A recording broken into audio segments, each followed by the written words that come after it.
ओम नमो भगवते वासुदेवाय नमः। दुखों का कारण सबसे शक्तिशाली राक्षस महिषासुर आसुरी शक्ति का साक्षात रूप था। वो बुद्धि, शिक्षा, संपत्ति, घोर तपस्या तथा अनेक अनुयायी का कृष्ट करने का शक्ति तथा अन्य अनेक शक्तियों से संपन्न था। उसके वर्तमान अनुयायी में भी वो योग्यता विद्यमान है। दैवी शक्ति का दुरुपयोग करने में वो किसी प्रकार भी महिषासुर से कम उत्साहित या दक्ष नहीं है। वो अत्यंत जटिल वैज्ञानिक अनुसंधान करते हैं। इस अनुसंधान कार्यों में वो विपुल धन, समय, शक्ति, बुद्धि तथा लोगों आदि का दुरुपयोग करते हैं, किंतु इन आविष्कारों से मानव समाज में सुख शांति की अपेक्षा वो असहनीय कष्ट ही उत्पन्न करते हैं। ये दैवी माया की परीक्षण शक्ति का जीता जागता उदाहरण है। इन सारे बुरे कार्यों से मानव समाज को गहरी क्षति पहुंचती है। इसके फलस्वरूप ये भौतिक वैज्ञानिक और कर्म अर्जित करते हैं। इससे उनकी बुद्धि भ्रष्ट हो जाती है। इस कारण बुद्धि का नाश होने से वो भगवान से महिषासुर के पितारंभ को सूर्यदेव से वरदान मिला था कि उनका पुत्र कभी परास्त नहीं हो सकेगा। इस वरदान के कारण महिषासुर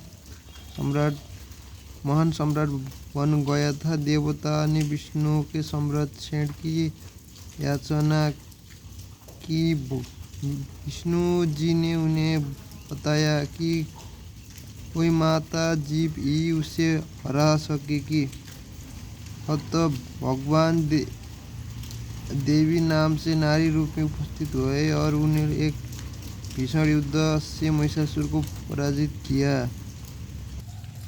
विमुख हो जाते तथा वो भगवान की शरण स्वीकार नहीं करते। भगवद गीता में 7 अध्याय 15 श्लोक में भगवान इसलिए कहते हैं, न मन दुष्कृतिनो मूढ़ो प्रपंदे नराधाम माया याप धृत ज्ञान असुरम भाव माश्रिता। जो निपट मूर्ख है, जो मनुष्य में अधम है, जिनका ज्ञान मोह द्वारा हर लिया गया है तथा जो असुरों की नास्तिक प्रकृति को धारण करने वाला है, ऐसे इष्ट मेरी शरण ग्रहण नहीं करते। भगवान ने भगवद गीता में 16 अध्याय 7 श्लोक देखिए 20 श्लोक ऐसे नास्तिक असुरों की स्वभाव का विस्तार से वर्णन किया है। जो आसुरी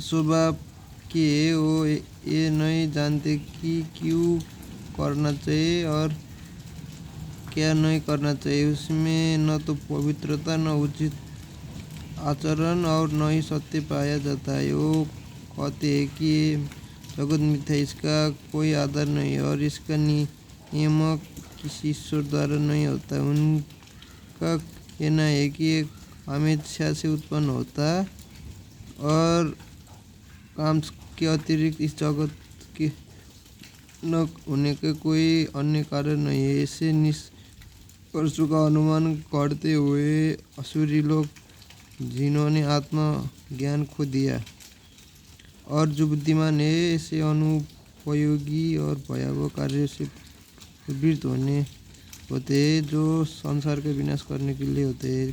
कभी संतुष्ट न होने वाला काम का आश्रय लेकर तथा गर्व की मत एवं मिथ्या प्रतिष्ठा में डूबे हुए आसुरी लोग इस तरह मोहग्रस्त होकर सदैव नश्वर वस्तु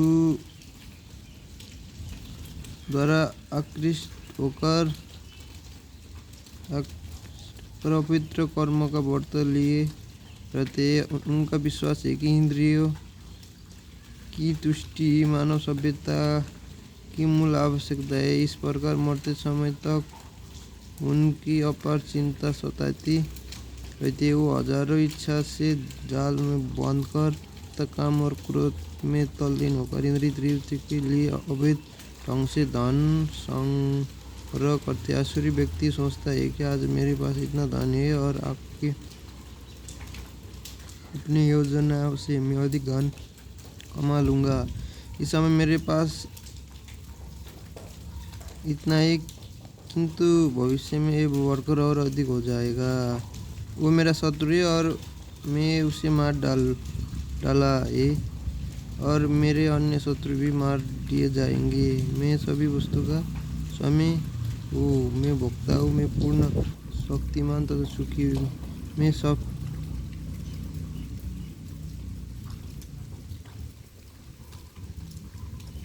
मैं सबसे धनी हूँ और मेरे इर्द में मेरे कुलीन संबंधी एक यानी मेरे समान शक्तिशाली तो सुखी नहीं है। मैं यज्ञ करूँगा, कुछ दान दूंगा और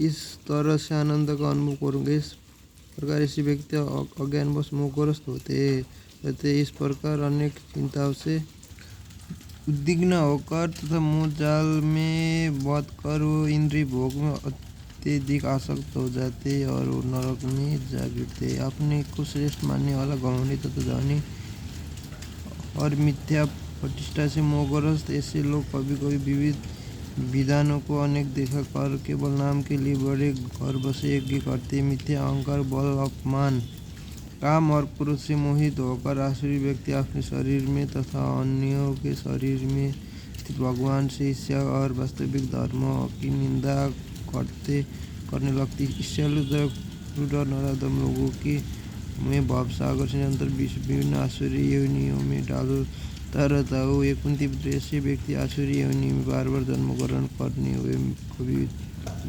मुझे प्राप्त नहीं कर पाते और धीरे धीरे अत्यंत अधम गति को प्राप्त होते हैं। गीता के इस श्लोक आसुरी स्वभाव का उचित वर्णन करते हैं। दो प्रकार के लोग होते, भक्त तथा असुर। बहुत समय पहले रावण नाम का एक भयंकर असुर था। उसने सन्यासी की वेश बनाकर भगवान रामचंद्र की पत्नी सीता देवी को चुराने का प्रयास किया। सीता देवी स्वयं लक्ष्मी, इस तरह वो असुर ने अपने हाथों का अपना विनाश किया। अब आधुनिक काल में रावण का वंश लाखों गुना बढ़ चुका है। इससे अनेक विचारधाराओं का जन्म हुआ जिससे वो असुर एक दूसरे के शत्रु बन गए। ये तरह वो लक्ष्मी देवी सीता देवी को अपहरण करने के लिए पूरी शक्ति से एक दूसरे से स्पर्धा कर रहे हैं। हर एक यही सोच रहा है, मैं सबसे अधिक चतुर हूँ, अतः मैं अकेले सीता देवी को भोग करूँगा। किंतु ये सभी असुर रावण की इस तरह परिवार सहित नष्ट होते जा रहे। हिटलर जैसे न जाने कितने बलवान नेता है, किंतु सब परम भगवान की शक्ति परिषि लक्ष्मी देवी सीता देवी का भोग करने तो शोषण करने के मोह से अंधे होकर भूतकाल में विफल और नष्ट हुए। ये अभी भी उनका नाश हो रहा है और भविष्य में भी उनका नाश होगा। पूर्व कथित दुख भरे कथन की कोई भी वरदान में मानव को कोई भी शांति नहीं मिल सकती का मूल कारण भगवान की दैवी शक्ति के शोषण से भोग करने से यह आसुरी प्रवृत्ति होती है। यह आसुरी ये नहीं जानते कि कब यहाँ कहाँ त्याग करना है, नहीं वो ये जानता है कि कब कहाँ यह ग्रहण करना है। किसी रोगी का निदान करते इस शक्ति रावण असुर का राजा था जिसे परम भगवान रामचंद्र का विरोध किया था।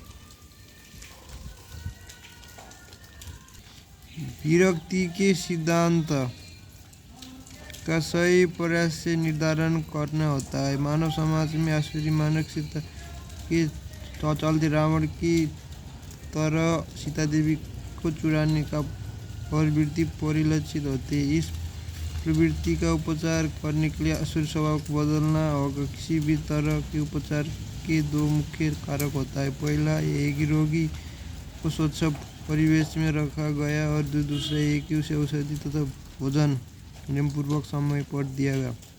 तो आसुरी व्यक्ति प्रवृत्ति को बदलने के लिए लोगों को स्वच्छ, अनुशासित तथा ईमानदार